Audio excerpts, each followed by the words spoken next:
باللہ من الشیطان الرجیم بسم اللہ الرحمن الرحیم۔ میری پچھلی 550 ویڈیوز گواہ ہیں، اس میں کم از کم 50 دفعہ میں یہ اس بات کا ذکر کر چکا ہوں کہ پاکستان کے لیے ایک پاگل حکمران کی ضرورت ہے، اور اسی بات کی آج تصدیق کر دی ہے پاور پلے کے پروگرام میں بات کرتے ہوئے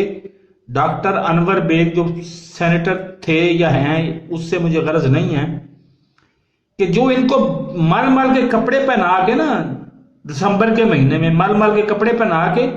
مری کے کسی بہترین ریسٹ ہاؤس میں، ان کو تشدد کرنے کی ضرورت ہی کوئی نہیں ہے، تشدد کر کے اپنے آپ کو بدنام کرنے کی ضرورت ہی کوئی نہیں ہے۔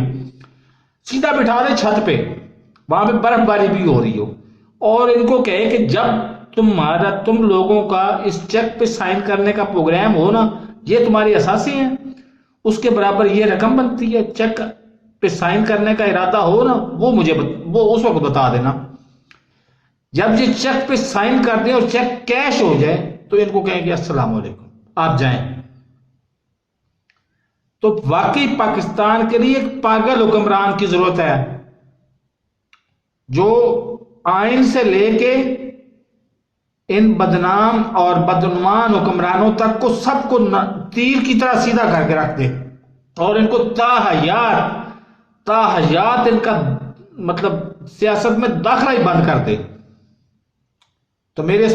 چینل کو ابھی تک آپ نے سبسکرائب نہیں کیا تو سبسکرائب کر لیں، ساتھ رکھے بیل آئیکن کو دبا کے نوٹیفیکیشن کو آن کر دیں، تاکہ میری ہر نئی آنے والی ویڈیو کا نوٹیفیکیشن آپ کو بر وقت مل سکے، اور میری ویڈیو کو زیادہ سے زیادہ لائک اور لوگوں میں شیئر بھی کیا کریں۔ اللہ حافظ۔